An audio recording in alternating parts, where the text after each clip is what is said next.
Good morning, it's Douglas Kidd here again, and welcome back to week 9 of my vlogs for Crimes of the Powerful.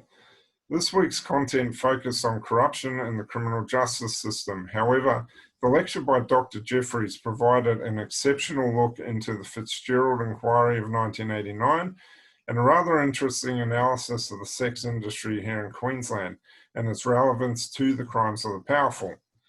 Therefore, this week's vlog will focus predominantly on the Fitzgerald Inquiry and the corruption within the sex industry that was exposed by Fitzgerald in 1989. The inquiry was a turbulent time to be in Queensland Police Force and is one of the most documented and publicised periods of police corruption in Australian history. However, one of the most interesting things to note from this week's lecture is that the Fitzgerald Inquiry of 1989 was actually sparked by allegations of police corruption within the sex industry in Queensland, when in fact this is one of the lesser known aspects of the Fitzgerald Inquiry. The Fitzgerald Inquiry was an independent inquiry commissioned by the Queensland Government to investigate allegations of systemic corruption throughout the Queensland Police Force and other Queensland Government departments at the time. The inquiry ran from May of 1987 through to June of 1989, and it was presided over by Queen's Counsel Tony Fitzgerald. Although the inquiry was initiated by allegations of corruption within the sex industry, it quickly uncovered a plethora of systemic corruption embedded right throughout the Queensland Police Force, including acts of its members tampering with evidence and accepting bribes from other criminals such as drug dealers and illegal bookmakers. So what were the findings and recommendations of Fitzgerald 1989 in relation to the sex industry? Firstly, corrupt police were profiting from brothels and sex workers. Fitzgerald 1989 alleges that police were able to keep a vice-like grip of control on the sex industry throughout Queensland by using specialist police groups with specialist powers to regulate the sex industry for their own benefit. It suggested that these specialist groups be abolished and that sex work should be decriminalised and regulated by a civil authority. But most importantly, it suggested the creation of a criminal justice commission. Of all the recommendations set out by Fitzgerald 1989, unfortunately 30 years on, very few of them have actually been implemented.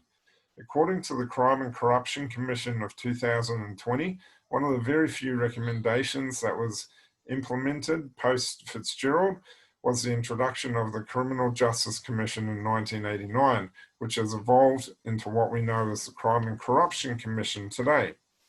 For this week's example, I'm going to simply provide a flashback to the Fitzgerald Inquiry on the 30th anniversary of the inquiry's final report last year. So just bear with me while I set this up.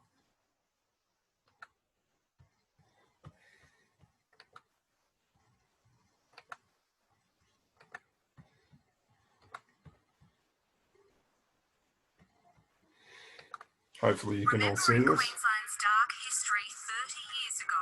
What came out of it was traumatic and a shock for everyone in Queensland. From the streets of Fortitude Valley to Parliament House, corruption ran rife. Illegal casinos, brothels and bribes. The police were actually organising the crime. The politicians were taking payments. Commissioner Tony Fitzgerald led the historic inquiry and handed down his findings in a 630-page report on the 3rd of July 1989, recommending a corruption watchdog and political reform. We've brought allegations of police corruption to do. Well, the point about the corruption part of it, as well as you know as well as I do, that you didn't know, I didn't know.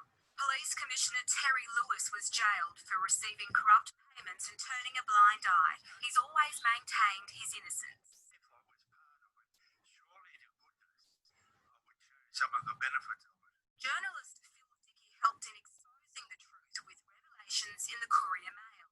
We do have to worry. We have to stay vigilant. 3 decades on, calls for another overhaul. What Australia most needs is an integrity commission at the federal level with real independence. The monitoring role of the CCC should be significantly boosted. At the moment, most police do.